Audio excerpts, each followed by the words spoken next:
Hello, if you are listening to this video, this is a tutorial on the end of the unit self-evaluation, your CER statement about your Science 8 notebook.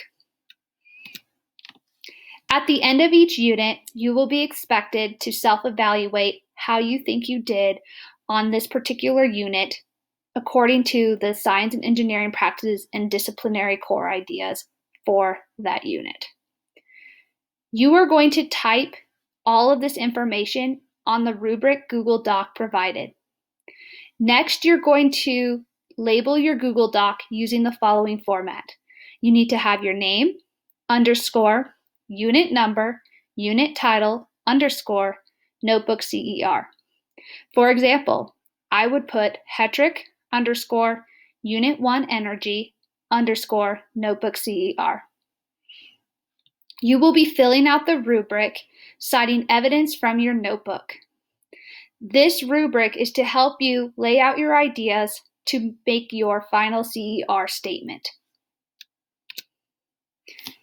So to get started, you will need to open up your end of the unit notebook rubric. Your rubric will look something like this. In this particular unit of energy, there are 4 different science and engineering practices and 3 different disciplinary core ideas.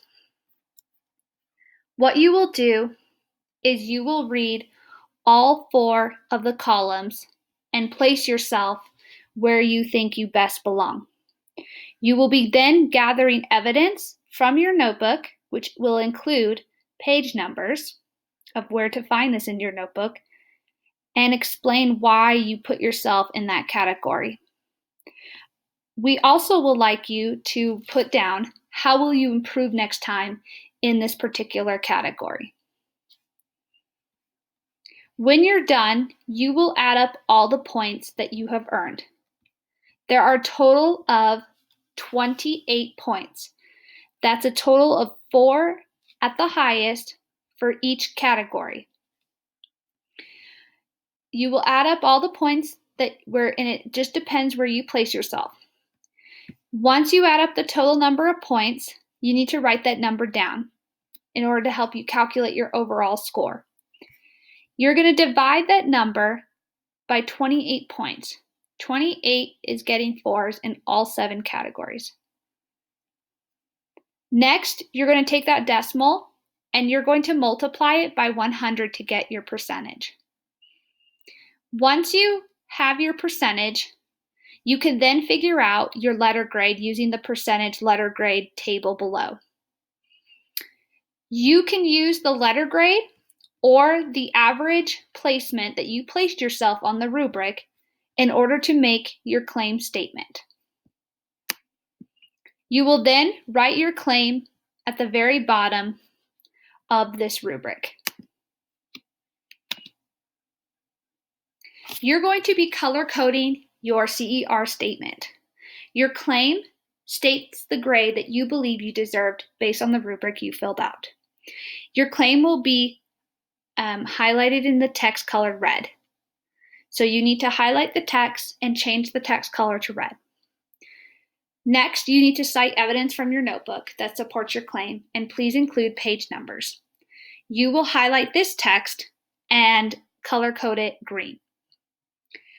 Finally, you need to state a reasoning why you think you met that criteria for the grade, and you need to cite why you picked the evidence you did. Please highlight how and why you met the criteria for that grade in blue text. So when you make a claim about your grade, you can follow one of these 3 examples. You could say something along the lines as, my science notebook for Unit 1, Energy, deserves a B. Number 2 example would be, for Unit 1, Energy, the notebook should earn an 85%. If you're not using a letter grade or a percentage grade for this notebook check, you can follow the 3rd example and place yourself in one of the 4 categories of master, scientist, apprentice, or beginner. And you could say something along the lines as, I think my notebook shows that I am a scientist in quote for Unit 1 Energy. You need to look at your notebook and pick pages that reflect the quality of your work for each of the 7 categories. 1, you need to have specific page numbers addressing the science and engineering practices and the disciplinary core ideas.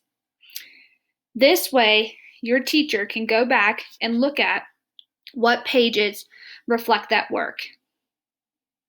Number 2, you need to tell us how do these pages show the evidence mentioned in the rubric. Your reasoning is using words directly from the rubric to explain what you did to earn the grade you are arguing for. For example, you could say something like, my science notebook deserves a B because I planned and carried out the investigations of the 3 claims about how objects get energy on my own, and I collected data in an organized format such as a table. However, I did not justify the data that I collected. Once you are finished with your CER statement, which is to be written again below the same rubric that you use to self-evaluate yourself, then you will simply submit this and your notebook to your teacher. Your CER statement is not going to have a specific length, but you need to include evidence and reasoning for all 7 categories. Good luck, and we look forward to reading your CER statement for your notebook. Thank you.